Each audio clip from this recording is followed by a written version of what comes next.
Hello, and welcome to this session focusing on going global. I'm Victoria Robey, a proud member of the Sphinx board. I've had the privilege of seeing the music world in a sort of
its ups and downs, the questions, challenges, and joys.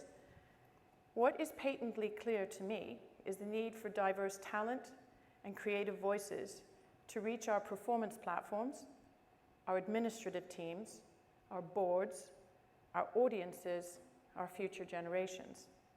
Many outstanding members of our Sphinx family have cracked this, finding their communicative selves reaching out, performing, and being massively appreciated on stages throughout the UK and Europe.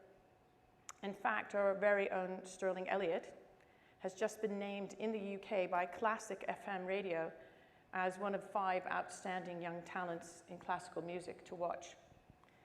There are many opportunities in the UK to widen the scope of careers and missions in music, and there are encouraging signs of change for the better. Just this week at the Association of British Orchestras Conference, and that's the UK's version of your League of American Orchestras. I know you've got Simon Woods doing a SOPA session later. An award was given to a new initiative called Recruiting Classical, spearheaded by Black Lives in Music and with the London Philharmonic and 5 other UK orchestras pooling resources to promote the audition and regular extras process, much like Sphinx's trailblazing NAS. So that's a very exciting development in the UK, which we welcome. Over the next hour, we're going to explore the avenues to this global possibility, how you can become part of the exciting world of international musicians, raise your personal profile, and share your perspective, amplifying your unique and collective voices. No one said it would be easy, but we will take a look at some of the joys and challenges and rewarding victories. I'm joined by 4 esteemed colleagues: Lydia Connolly, Alasdair Tait, Elena Urioste, and Randall Goosby, who will each just now tell you a bit about why they're sitting up here. Randall? Thank you so much, Victoria. Thank you all for being here. My name is Randall Goosby. I'm 27 years old. I'm a violinist, and I've been sort of part of the Sphinx Familia since 2010, when I first competed in the junior division. And I must say Sphinx has been one of the most influential factors, I guess, in sort of preparing me for the career that I now lead, both here in the US and also abroad. So I'm looking forward to diving into it over the next hour. Hi everyone, I'm Alasdair Tait. Originally, I was a cellist, touring, recording in the Belcher Quartet. My whole world was string quartets from my earliest age. And after my time, 10 years in the quartet, I left. I was doing a lot of teaching. I was running the chamber music departments at 2 of the main conservatoires in the UK, as well as doing lots of international master classes and some of the big international competition juries. And then alongside that, about 15 years ago, I took over YCAT, Young Classical Artists Trust, which then was still quite a British-focused charity. It's now become totally international, European. For example, last year we were sending our young artists to over 26 different countries and raising about £250,000 of concert income directly for the artists. We're very much like both Concert Artists Guild and YCA over here, and actually we've got a very strong partnership with YCA, which I might, with Concert Artists Guild, which I might say a little bit more about later today. But the reason I'm here is also We have great partnerships with Music Masters that Victoria founded, and how I got to know Randall, also Jordan Back and Joe McGreevy is now, and also Sterling is one of our joint artists. So partnerships are really important for what we're doing for young artists now. Hi, I'm Lydia Connolly. I'm a director of artist management with Harrison Parrott, which is an international arts management company.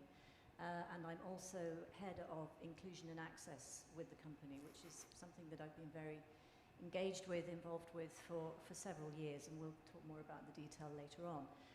But it's been a great honor for me over the last several decades to work as worldwide general manager for a host of some of the greatest conductors, instrumentalists and composers that we're lucky enough to have in our lives, including working with Randall over the last few years. My personal story is I was a music undergraduate at Oxford University with a violin on my back, and played in the National Youth Orchestra of Great Britain for 3 years when I was a teenager, which I can honestly say was one of the formative experiences of my life. So pursuing a career behind the concert platform, something I kind of stumbled into but realized very quickly was exactly what I wanted to spend my life doing. It's a great privilege to be here today to talk with you all, and thank you for having me. Hi, I'm Elena Urioste, also a violinist, and like Randall, the Sphinx organization has been hugely influential in my life, shaping pretty much every facet of my life and career. I competed in one in 2003 and 2007, so I wear many musical hats as a soloist, chamber musician. I run my own festival in Maryland. I co-run a chamber collective that's primarily based in the UK, but we are trying to globalize ourselves. So this concept applies to all manner of subsets of classical music. And I also spend a large portion of my life devoted to yoga and the well-being of musicians. Actually, the last time I was on this stage, it was for Sphinx Tank, convincing an esteemed panel to fund an app to help musicians be their best selves. So yeah, can't wait to chat more. Fantastic. So over the next bit of time, I think we can explore the different ways that going global can be helped, either as the recipient of support and help and partnerships and spurring on, and then those who are in the business of looking for that talent, nurturing that talent, and giving careers the opportunity to flourish. So being an optimist that I am, I think we'll start with the joys, because you wouldn't really want to bother with a global career or even attempt it if there weren't going to be some significant joys, because there's so much here in the United States that you could be working with. But there are many differences of working in the United Kingdom and further afield in Europe, which are exciting and joyful and add to your, not just your personal profile, but your communication skills, yourself as an artist, your development, and just the life of doing more than one thing and really seeing how it can flourish. So starting with the joys, I thought we'd start with Lydia. Was it Lydia we're going to start with? That's fine.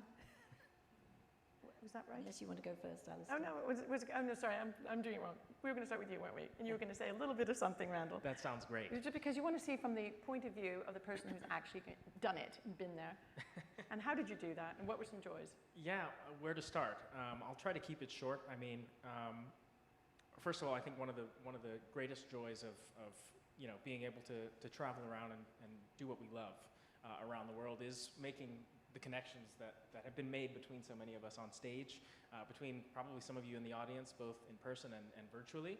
I think one of the greatest joys, really in general for me, has been seeing that there is a hunger and a desire and a need for the kind of work that we're passionate about doing, no matter where I go. A lot of the performances, especially recitals that I've given in recent years, have been really focused and centered around African American composers.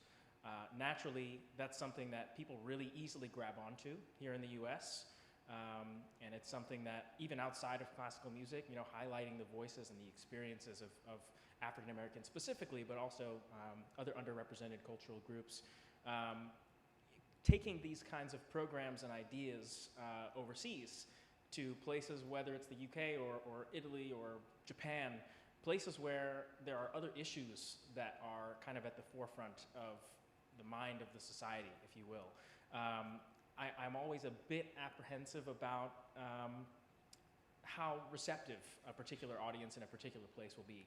And in my experience, I mean, as they say, music really is the universal language. And I think that the experiences, the lives, the backgrounds that are shared and that are really poured into this music are really gracefully and passionately received no matter where I go. And so it's always a joy for me to be reminded of that. Sometimes it's really easy to forget, being that I do most of my work here in the US. But on top of that, I would say the joys have to do with a few people who are here on stage. The beginning of my career as it is today sort of started with young concert artists in New York City. And through the young concert artist auditions, I met Alasdair, who then helped me get involved with YCAT. It's basically the sister organization of YCA over in the UK. Alasdair then connected me with Victoria through Music Masters, and I got to start doing a lot of the work that Sphinx actually got me really passionate about, sharing a love and a passion for music and music education with young people over in the UK. And so lots of inspiring things have really come into my life and have given me a sort of springboard off of which to bounce over, to the next big thing or the next big challenge in my life. You said at one point to me when we were talking about this, you mentioned wanting to help perpetuate a pipeline of, as you put it, diverse talent, and that it took, as you said, a village of support to get there. And some of that village you've just mentioned.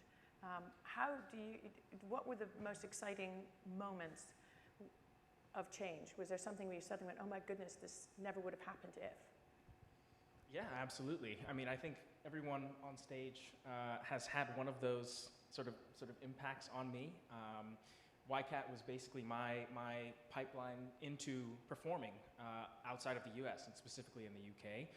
Music Masters was my pipeline to continuing the sort of work that I've been really happy to be doing here in the US and really spreading not only a joy and a passion for music, but an awareness and an urgency around programming, diversifying programming, not just on the stage, but actually in the classroom. So a lot of the work that I did with Music Masters before I became a sort of ambassador was working with teachers and talking about the importance of representing all of the different kinds of cultures and backgrounds that we're now trying to represent on our concert stages in the classrooms with kids who are just learning about music.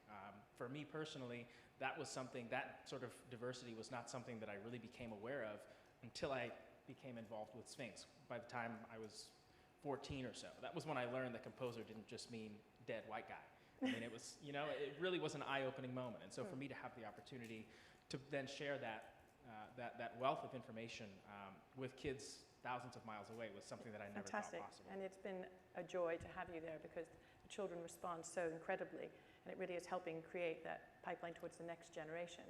But Alasdair, maybe you want to tell us a little bit about the joys of discovering young talent and helping them through the earliest stages of finding their professional footsteps. I've got one little story. I was just thinking, I'll try and be really brief with it because before I get to the idea of the joys, I think it's something I keep coming back to and was really reminded last night in the plenary with Dr. Rosario.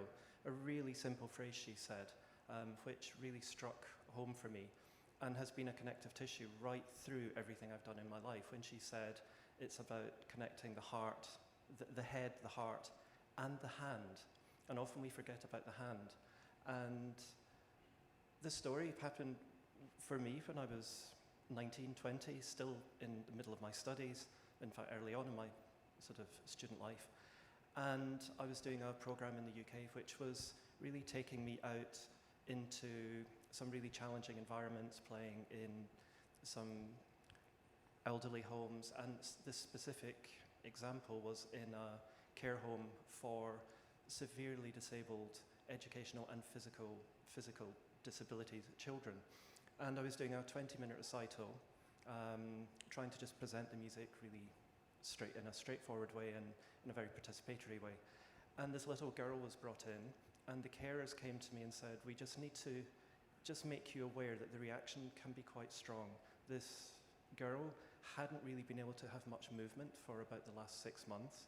The only way that the carers could get this girl to feed, because her head was always down, was by putting music. Any music, it didn't matter what the music was, but the music in the background would allow her head to come up and they could feed her through a straw.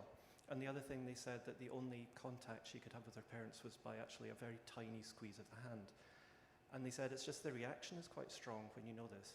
And this girl was brought in, I took my cello out of its case, and the minute I started tuning the instrument, her head came up, and I'll never ever forget these vibrant blue eyes just fixing me for the next 20 minutes as I was playing. And when the 20-minute recital was over and people started clapping, and out of the corner of my eye, having had these eyes on me for these 20 minutes, the head was going down and I saw a tear.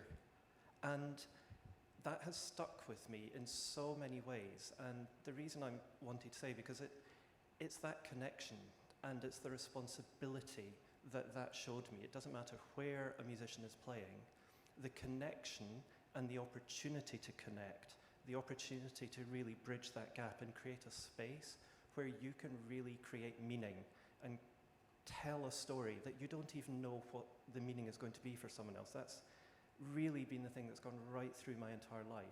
And it's what I'm looking for musicians. Mean that when you are looking for that Exactly. ability to connect in young artists as they come to you, or as you discover them one way and another, you're looking for that very special something. And it's there. It's like an acorn. That's exactly what. When we're looking for young artists now, we all know the standard around the world is just extraordinary. The amount of hours, years, almost decades that we're all putting into really managing and perfecting, whatever that word means, a craft. But the craft has to be put to use. It has to be there to still communicate something. And that's what we're looking for. It's not about the most polished product. The artists who really have something to say, who have a real passion to communicate with an audience, in whatever that audience is and in whatever way they want to tell their story. That's what we're looking for. And I think we all know when an artist connects with us. We all know that feeling, so that's what we're really looking for. And so you tend to see young artists when they're first making those steps, and then often they're looking for someone to represent them, and they're looking for an agent. And then you pass them on to somebody like Lydia. So Lydia, maybe you might want to tell us something about some of the joys of finding international talent that you hadn't expected to find and feel we need in Europe, we need in Britain to have more diverse talent. We're looking for that pipeline. Yeah. When Alasdair and I were getting together and talking about this panel, I think we found things we were thinking and saying were resonating with one another all the time. And that essence of finding a talent, finding an artist where the gift of communication, where they speak directly and in a powerful way to the audience is really it. You know, as you've said, it's not just about somebody knocking out the best Beethoven violin concerto that anybody's heard this year. It is about a connection which is far more, it's difficult to put your finger on exactly what that person is doing, but sometimes you sense it even before they put the instrument up. And I was thinking very much about the joys and thinking about joys that have occurred in my life. From a personal point of view, I always go back to, as I was saying, the NYO when I was a teenager, and the final concert of the final course was at the proms, and the audience at the end of that concert went completely crazy. And you know, half of us burst into tears on stage and were crying for the next 2 hours. The emotions were running very high. And I was thinking about this the last few days, and it was the connection. It was the connection between the players on stage amongst one another. It was the connection with the people in the audience who were feeding back to us. And in that particular situation, of course, you had a lot of ex-NYO players who were there in the arena, who'd been sitting where we were sitting maybe the previous year. So all of this to talk about that really visceral connection that can be made. And then as another bit of a storytelling, I did want to talk about Randall without this being too much of a love-in. You know we love you.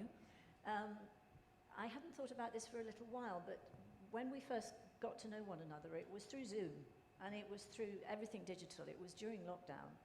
And I was in the kitchen at home, which I was in a lot at that time, as we all were, and we got the link through to a stream of you playing in Atlanta, the Bruch Concerto.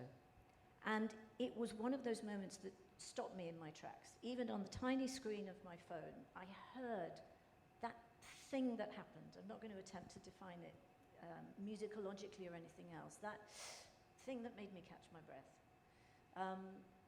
I do have a favourite story of another artist who I got to know many years ago, Lisa Batiashvili, who I'm sure many of you will know. The first time I heard her live was in Glasgow in Scotland. It was a miserable wet Wednesday evening. The hall it was a BBC studio. I mean, it was like a school gymnasium. There wasn't even a platform. Everybody was on the flat. There were a sort of bunch of chairs scattered around. There were cables all over the floor. It was, right, this has been a long day and it's miserable, and it's the Beethoven Violin Concerto, and I've heard the Beethoven Violin Concerto a few times. And within 10 seconds of that first violin entry, I felt the hairs on the back of my neck go up, and goosebumps and all the rest of it. And I've never lost that. And I think what a privilege it is to work with people who can create that connection, whether it's even through a digital screen or in a miserable, what feels like a school hall.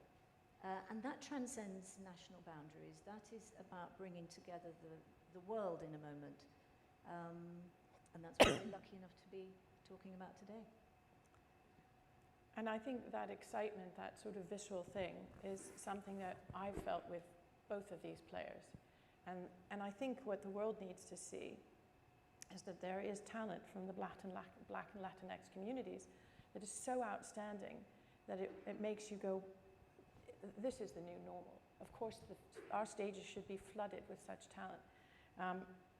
I remember the first time I heard Elena playing was at Wigmore Hall. And of course, Elena, I'm going to let you say something about your joys, but Elena did have a technical malfunction, and she overcame that. And you might want to say something about that. Well, first, to answer your question about the joys, I would just say, since we are talking about going global, it's been both a joy and an unexpected surprise to me is the joy of figuring out where you're most useful. And I had always sort of dreamed of an international career. I love traveling. I love being around different people. I love seeing different ways of music making and communicating, because there are differences, obviously, everywhere. But I never expected to feel a sense of duty and pride in what I was doing somewhere else rather than the place that I grew up. I'm from Philadelphia. I was trained in a whatever specific way of string playing. But to be able to do what I do, which I think, like any of us, is communicate, something that Sphinx obviously fosters in all of us from the ground up. I would say it's the primary function of Sphinx, which makes it different than so many other competitions and organizations in general. It's that we are expected to and encouraged to, and we all find love and joy in communicating. To be able to do that somewhere else and figure out that actually the way in which I do that is really landing with this group of people, culture, country, whatever, that has been a real unexpected joy. I feel incredibly useful in the UK and doing what I do across the ocean. Hopefully I'm also useful at it here. But that's been hugely joyful. And also it's been an unexpected joy to find my people somewhere else. Again, very far from where I grew up. Some of my most beloved chamber collaborators are people who were trained in ways entirely different from me. I also happen to find my husband, who is my very favorite chamber collaborator. But to be able to find people outside of the circle that you grew up in is hugely joyful. And yes, my first Wigmore Hall was both joyful and terrifying and extremely embarrassing, because I had been playing the violin that I still play on now for all of a week. Didn't really know the mechanics of it. I was playing a piece that I probably shouldn't have been playing for the first time at Wigmore Hall, but I did. Big lesson learned. And I yanked my A string right out of the hole in the bridge. It got stuck in the E string hole. And that was the moment where I was supposed to do like a very brilliant run up to the highest reaches of the E string. Can imagine what that sounded like. And then I had to just stand there like yanking it out and tuning for 5 minutes, and it was all horribly embarrassing. But that's how we met.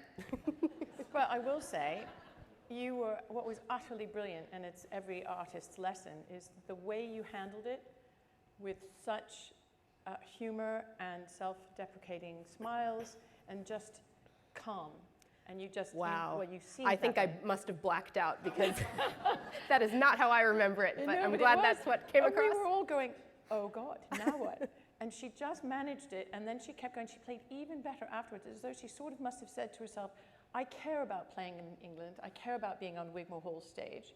I'm going to raise the bar here and show them what I'm made of. And it was fantastic. Actually, Afa and Aaron were over for that concert, and it was so exciting. And that was really the beginning of your lovely relationship with Wigmore Hall, which goes on. And in your time, one of the challenges, I should say, of going global is finding where you feel at home, finding people to help you along the way. And as Elena said, finding your people over there. But it's happening more and more, and people pop out of the woodwork that you didn't even know were there. But there are many challenges along the way to getting there. And I thought it might be quite useful and honest to just raise some of those challenges and think about how do you overcome them, because anything can be overcome, both with help, so you need to know how to reach out. I think that's something that Dr. Jackson said, was reaching out and reaching for others. But let's sort of talk about some of those challenges. It's never going to be smooth sailing. And also, how do you tackle barriers to entry? That was mentioned as well in other sessions. We all know they're there, but they can be got round. And so how do we get round, and who do we turn to? Alasdair and Lydia, I think you were going to maybe discuss that a bit between the two of you, because you're right at the door. You are the gateway. There's a few, I don't like talking about practical things, but there are some practical challenges which sadly are increasing, especially between, let's say, the more European aspects of young artist development and what's happening over here. And the more we can find ways to sort of get over these challenges, of course, I think is really important. A very obvious one that a lot of people often forget about is just the basic difference in school times, in semesters here, and what happens within Europe in school terms. And what you find, one of the most important things for me for young artists is to really experience different programs. And it's one of the most important ways that, first of all, young artists can connect with a different culture, they can connect with different teachers, but even more importantly, they start to connect with their own peers from a different culture, because all the careers I've seen flourishing over the last 15, 20 years, they all stem from, they don't stem from someone giving you a career, they don't stem, forgive me Lydia, they don't really stem from agents making a career for someone. The bottom line is nearly always about the connections and the partnerships and the friendships that are made between musicians very much at that formative stage of while you're studying, coming to the end of the studies. I really, really, truly believe that. But it's hard when you have a lot of programs over here where these connections are made, but they often happen in May, in June, and most Europeans can't come over to the US at that time when they're studying, because that's when their final exams are. And then you get lots of the European programs which are happening into July, into August, sometimes into September, which is when things are kicking off again here. So it sounds a pretty insignificant thing, but it's quite major for lots of artists. The way they have to overcome it is plan ahead and really start programming into their diary a few years ahead. Oh, I want to go to Verbi Academy. That would be great. Oh, I need to plan that. That means I can't do this summer program this year. And it's just thinking not just 6 months ahead, but a year ahead, or sometimes even 2 years ahead. It's a small challenge, but I think the more young artists find ways of making connections, and there are different programs around. I wanted to just touch on one word, which is still linked to a challenge. When Victoria was asking me about representation, the difference certainly for YCAT, for Concerta School, for YCA, while the services that we're helping young artists with seems to be ostensibly about trying to get concert opportunities and management, it's a very different type of selection. And as Victoria was saying, it's about looking for who are the artists we believe in who have that sort of connection. But the word that's really important for me is potential. And it's giving, I think the more we allow artists who maybe aren't yet fully formed and are still finding who they are, but giving them opportunities where they can try out things, they can make mistakes, because potential can go in many, many different directions. And I think the more programs are around that are giving freedom to young artists to actually try lots of different things, almost trying out lots of different outfits for themselves. And they might start off thinking they want a career like Randall or Elena, but through these few years, they might discover that actually they're at their happiest, most fulfilled, and actually using their best skills, doing a very different route. It might be actually creating their own program back in their hometown, an educational program. But I think there's something about, for at this point of young artists, and when they're starting to think about going global, going international, the question I always ask them is, what do you want from this? Why are you doing it? And actually, where are you happiest? Because I think sometimes that question gets lost. Lydia, what do you see as, I'm just conscious of time, and I want to make sure that you can say there are some challenges that are just, they are practical, but they can be got around if you know what to do. If we're not careful, the challenges stack up. I've been thinking about this quite deeply. The fundamental challenge is, how are you going to make yourself perceived as an artist who has a unique offer, which is going to be something that presenters really want, especially you, the unique you. So that if I as a manager go into a meeting and start talking about one or two pianists, the response in their heads, if not on their lips, will be, yes, well, why this one and not that one? Or I've already got this one that lives down the road, so why should I bring that one? And establishing what is your unique musical story is something that I think it's never too early to start working on, even if it's something that will evolve with you, and it almost certainly will. So you need to think about how you communicate that, because as well as figuring out what is your unique story, you have to communicate it, and you have to be able to deliver it in a reliable way, and it has to mean something. And of course, these days, I talked a bit about listening to Randall when I couldn't hear him in real life. You do have to think about the digital opportunity that there is. It's never going to be as good as getting somebody into the room when you are playing, but it is something that you can really spend time on working, making it distinctive, high quality, and be very organized and good about communicating it. Unfortunately, a career doesn't happen when you're busy practicing your scales and concertos. It's something that you have to be very deeply and actively involved in yourself. I like to call artist management creative partnership, and there's an emphasis on creative and on partnership. We can't just deliver a diary full of engagements. The networking and the entrepreneurial work that each individual artist does themselves in their own style, and it's harder for some than others, is a vital component in all of that. And networking, and we can talk about just about networking for hours and hours. But the challenge is making yourself memorable, sought after, somebody people want to have back. We should also have a whole session talking about manners. Well, I think Elena has brilliant manners, and I think she's a fantastic communicator, and I think you've overcome presumably loads of challenges, but I'm going to concertina sort of challenges and victories in this because of time, and say that, for you, Elena, you had mentioned to me that you set off down a road and you think you're going to be just a soloist. That's probably what they tell you at Curtis. That's probably what they tell you at Juilliard or the Royal College of Music. You're going to be a soloist.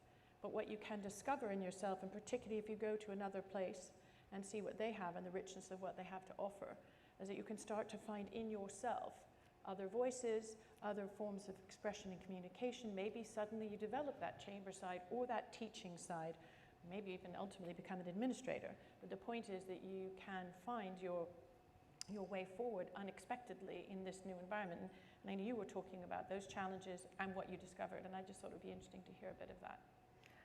Yeah, it actually piggybacks very well on what you were saying, because I think the number one thing is, yes, to figure out what makes you unique, what makes you memorable. But I think it took me a long time to figure out that there's a difference between doing that, like undergoing that process for someone else. Like, I think for many years I was focused on, well, how will that manager or how will that presenter think that I'm memorable or think that I'm unique, and actually figuring it out for myself. And it's a subtle difference, but it's a really, really important one. And I think as soon as you stop thinking about what other people are perceiving and focus on actually what is making me fulfilled, what am I best at, what do I love doing, what's the thing that only I can do, that's when those qualities begin to float to the surface in the most organic and most convincing way.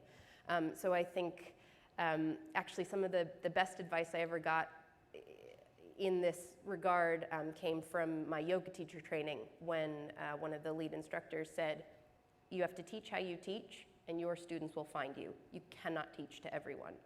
And that just, it was like a light bulb went off with regard to classical music. I just have to do what I want to do, and if people like it, great. If they don't have to come to my concerts, that's fine. But as it's turned out, they have very much loved it. And I think one of the interesting things you found was during lockdown, when you did your jukebox. And that came out of need. And I imagine everybody in this room who was working on their careers during COVID had to find other means of expression, and in so doing could have found another string to their bow, which later played into their career development. Yeah, I mean, for me personally, I have gotten the most visceral response from people, either when I'm being super vulnerable, with like tears streaming down my face and just talking about how, you know, I feel pretty bad about myself that day, which is something surprisingly that lots of people like to relate to, or when I'm being just absolutely silly. Both of which are very real facets to me. I find it much more exhausting to be this poised, polished, you know, the thing they tell you to do in music school. So I think really figuring out who you actually are, not who the industry will be most responsive to. That is a huge challenge, and it takes time. If I wish I could go back and tell myself coming to London for the first time, actually, like, it's okay if you don't have it all figured out right now. Like, you can give yourself another 10 years, lifetime, whatever. Like, it's a constant evolution, and it's much more fulfilling if you just sit within yourself and let these things kind of evolve as they're meant to, rather than thinking, right, I need to be doing these projects and I need to be saying this to the right person. That's just really tiring. And some people are brilliant at it, but I don't want to. Randall, what about you? You know, I don't have much. I really loved everything that everyone has said, but piggybacking off of what Elena said, I mean, one of the like founding pillars of my existence as a human, but as an artist as well, I see that. As an artist as well is just doing what you love, doing what you want to do, playing what you want to play in the way that you want to play it. I guess you can't necessarily always play it where you want to play it, but that's where great managers come in. I think there are some practical challenges to maintaining and certainly starting a career overseas, namely, as you mentioned, you know, lots of the relationships that young musicians form as they're coming up really define and guide them as far as how they continue on, you know, into professional life. Oftentimes, especially as an international, whether a chamber musician or a soloist, you can't bring those people with you wherever you go. And so I think it's a matter of, you know, as Elena mentioned earlier, finding your people wherever you go. You know, put yourself outside of your comfort zone for a couple of days, and you know, ask the concertmaster of the orchestra, or ask you know, the person who's the studio engineer, you know, in the recording studio or whatever. Hey, do you know any good spots? Do you know any places that I can go to do this thing that I love to do? And really try to find ways to make yourself feel at home no matter where you are. And it's much easier said than done. You do a good job of it. Well, I think you're very at home on the international stage, and what's wonderful is where, you know, some people will not find that solo career. You absolutely have found that solo career, and it's a joy to watch it flourish. I'm going to break off at this point so I don't get in trouble, because we do want to open up for questions. We may come back to this format, but first of all, welcome to a virtual audience, if you're tuning in as well.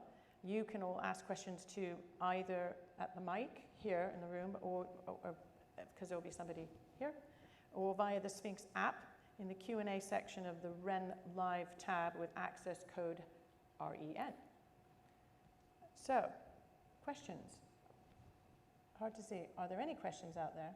Or should we start online? Yes, this question comes from online. Could you talk a little more about how young artists can develop the communication and public speaking skills to talk to diverse audiences? Yeah, that's a great question. First of all, practice it. As I say in masterclass settings and things, lots of students, especially high school age, are working on preparing for auditions, right? How do I prepare for the very uncomfortable situation of sitting in a room with a panel of people who are literally judging my playing? And the only way that you can get comfortable with that is by practicing it. Asking, people who make you really nervous or people who you admire to listen. In the same way, I think public speaking can be, the challenge of public speaking can be tackled in that way. Do the same thing. Those same people that you would ask to listen to a mock audition for you, give them a little mini recital and practice what it is that that you're trying to say. I think so many times we find ourselves outside of our comfort zone and having not really prepared for being in that space. And so I think the more that we can prepare, as Alasdair mentioned earlier,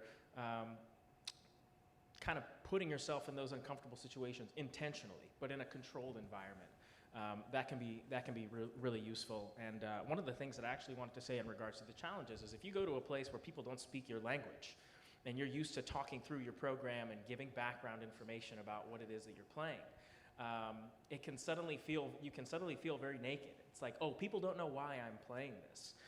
But in that case, I think it just comes down to trust and understanding that you put that particular performance or that particular program together for a reason.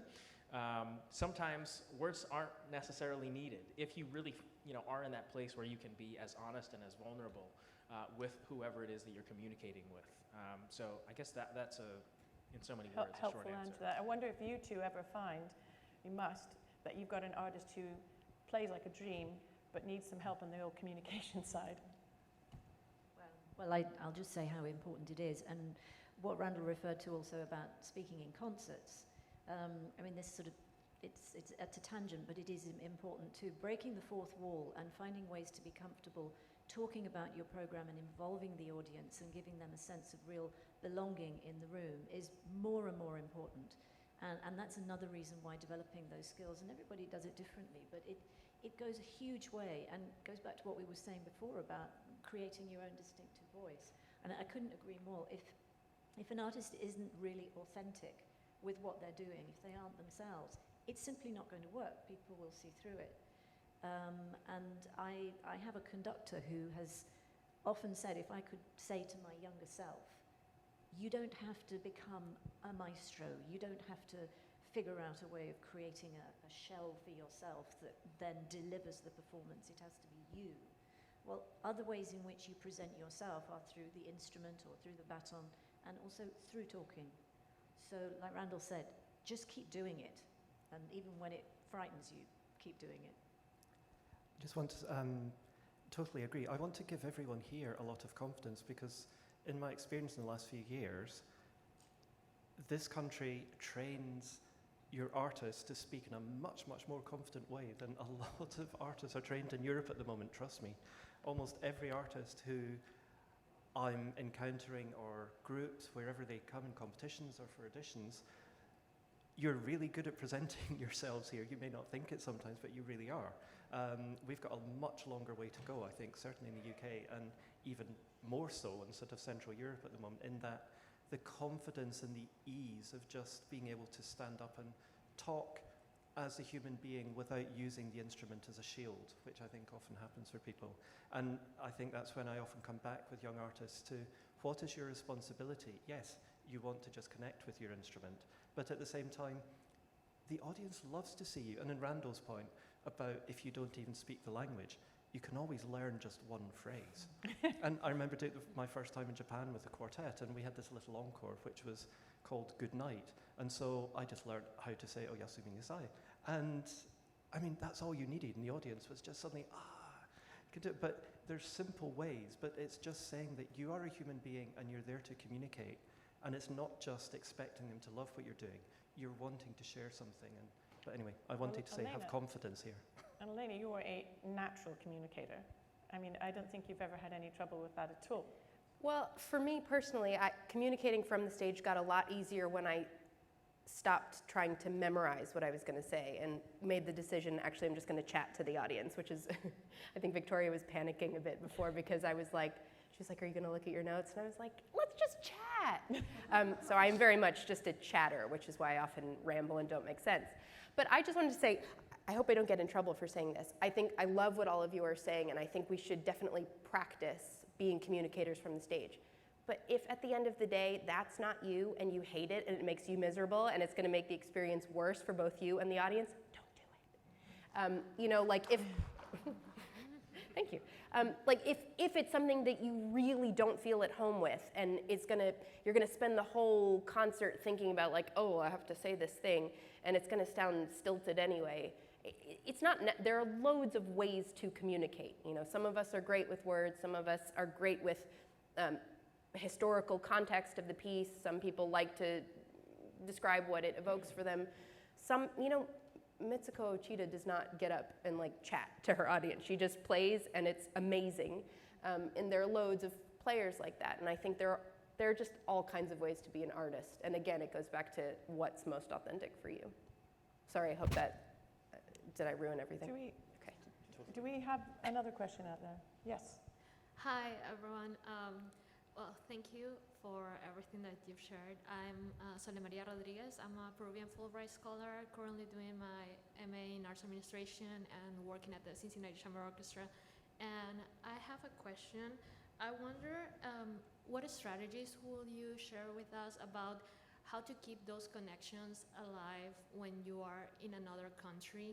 Because sometimes you travel to many different cities and places and meet a lot of different people. How do you keep those connections alive? Thank you. Well, I think we're lucky in a digital age because it does help.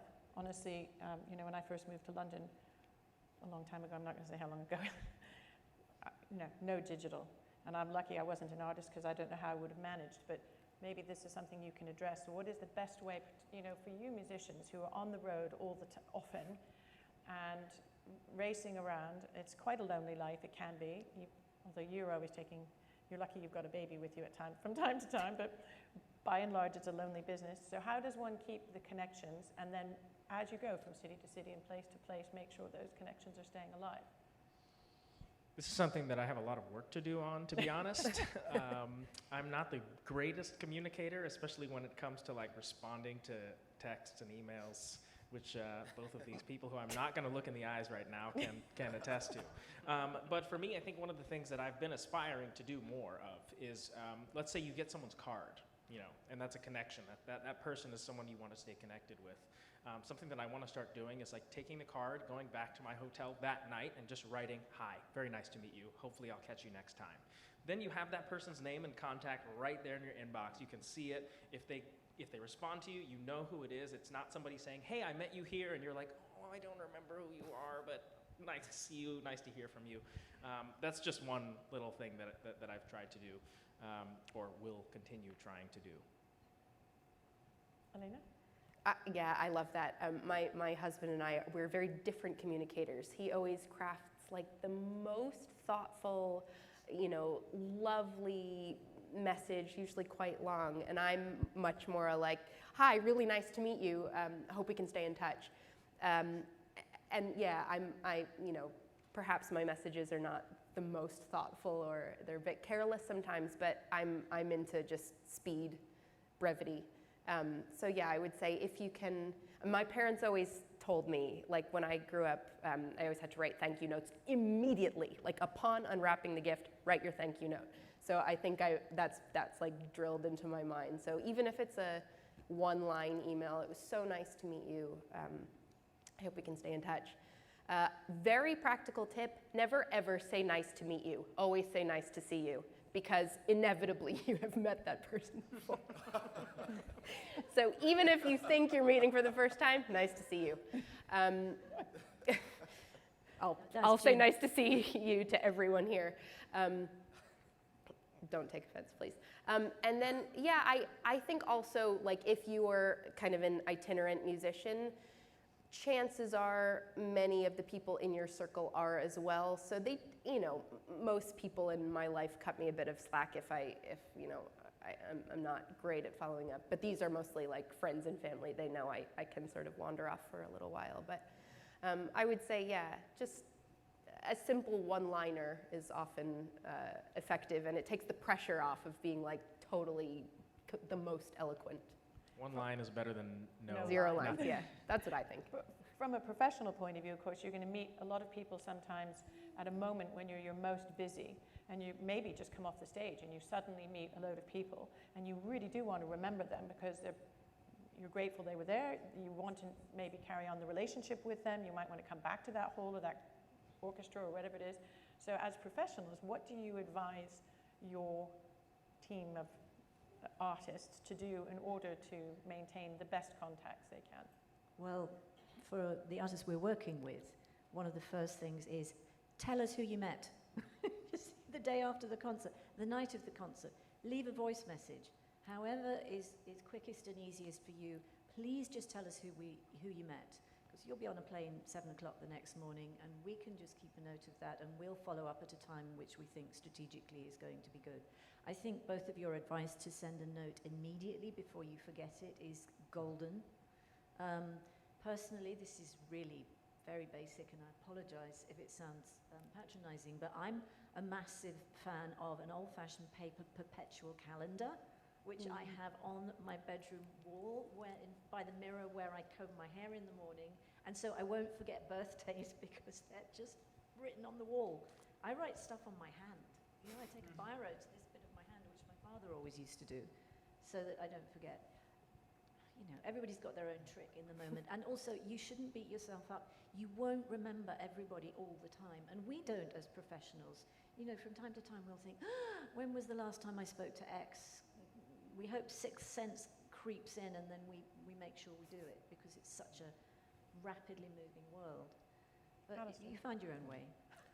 I was thinking more from the perspective of, let's say, some of the younger artists just at that point when they're starting to look outside, still maybe studying, but thinking, wait a minute, what's happening? How am I starting to get this career going?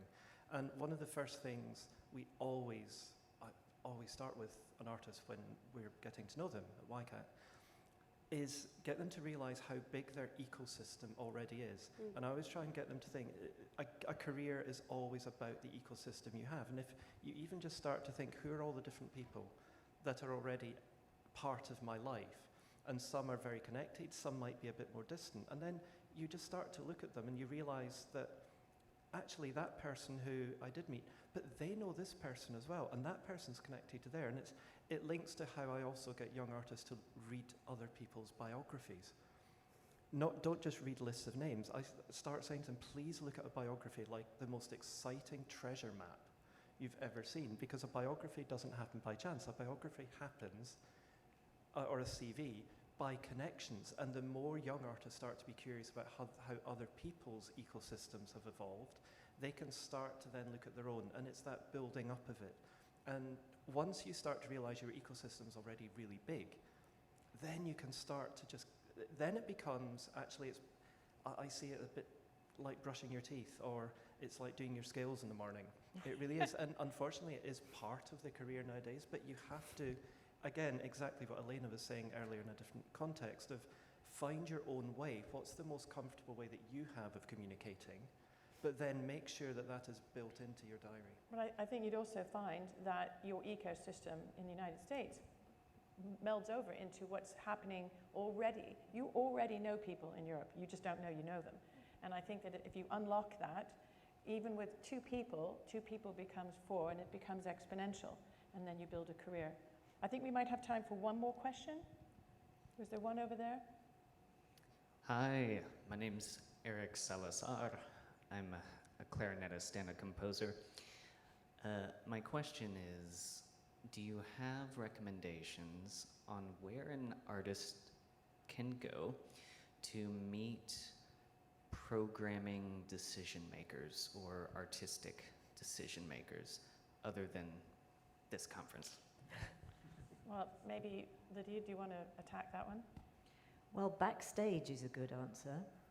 And I know it's not always easy to get backstage, but it reminds me of a conversation I had quite recently with a student at a conservatoire in the US. And they had been invited, this is an instrumentalist who'd been invited by a young conductor friend to come to a concert that this conductor was doing. And the instrumentalist in question was quite shy about it, and they didn't take up the offer. But as we were talking about networking, and they described this opportunity, they said, I should have done that, shouldn't I? And I said, yes, you should have done that. Because there was a conductor who was saying, come to my concert, come backstage afterwards, and I'll introduce you to a few people. It would have just been perfect just to get that name and that face known to some of those individuals. I think we've got about 2 minutes. Is there anything else on this that jumps out at any one of you? Elena? Just email them, like Google it, find out who that person is, email them a nice email. In that case, maybe have it be a little bit more thoughtful than one line. Like, present your idea, ask nicely. You would be surprised at how many people respond. I learned this firsthand. I like booked a tour just by asking a bunch of people nicely for things. So don't be afraid to email. The worst that can happen is they don't write back, but at least it's out there. Yeah, Can I add one more thing? That Yep. Think about the people, as Alasdair was saying, think about the people who you already know and who they know. And be curious and ask questions. So if you've got a professor or another colleague who knows somebody that you want to try to meet, you can ask them to help you to set up an introduction, but don't ask them to do something for you. Ask them for advice. Everybody likes to be asked for advice. And be curious. And going back to the earlier question about keeping track of contacts, if you are curious and ask for advice for somebody and ask about them, they will lodge in your head much better than if you just said a quick hello and then moved on. So getting that little bit of depth when you can is helpful strategically too. Sorry to have to cut us off here, but we are now just about out of time, and I wanted to thank these 4 really wonderful panelists who you can ask questions of later. They have a lot they can answer for your questions of how to go global. This fantastic, fearless Sphinx family are committed to a core set of beliefs and ambitions, and we'd like that influence and that set of ideals to extend globally. Excellence is a habit, the richness of diversity as what should be and will be the new normal, aiming to help remove barriers to progress, personal and collective. Communication and harmony through music, which is a language we all share. As you said, it's a universal language. Inclusivity and a real sense of belonging to one big family. Lydia, Alasdair, Elena, and Randall, in their various ways, have all lit pathways to help you understand how to build towards a wider personal experience, interacting with communities away from the US for personal, professional, career satisfaction, while simultaneously becoming ambassadors for young people and new audiences alike. In orchestras, chamber groups, solo pursuits, as composers, performers, administrators, help your voices to ring out more widely. I'm being a bit of a diplomat here for doing this because I think it's just so important that you become that pipeline of talent. Don't be afraid to ask questions. Don't be afraid to make connections. Don't be afraid to reach out for a hand to help you down the road. And as Dr. Jackson said yesterday, bring people with you. The exciting and rewarding pathways to broader experience and international opportunities are there to be explored and pursued. It's important to share with the world the excellence and the amazing talents that you are all honing in your musical journeys. I'm reading this because I wanted to make sure I said this to you, but because I want you to really try, because it's there for you. It's there for the taking. You just need to have a go. And when the question is asked, where is this diverse talent? How can we tap into it? Be ready to be there. Be ready to be agents of change. Be ready to be the reply. Amplify your voices by taking your lights, which burn brightly, and shine them globally. Thank you for coming.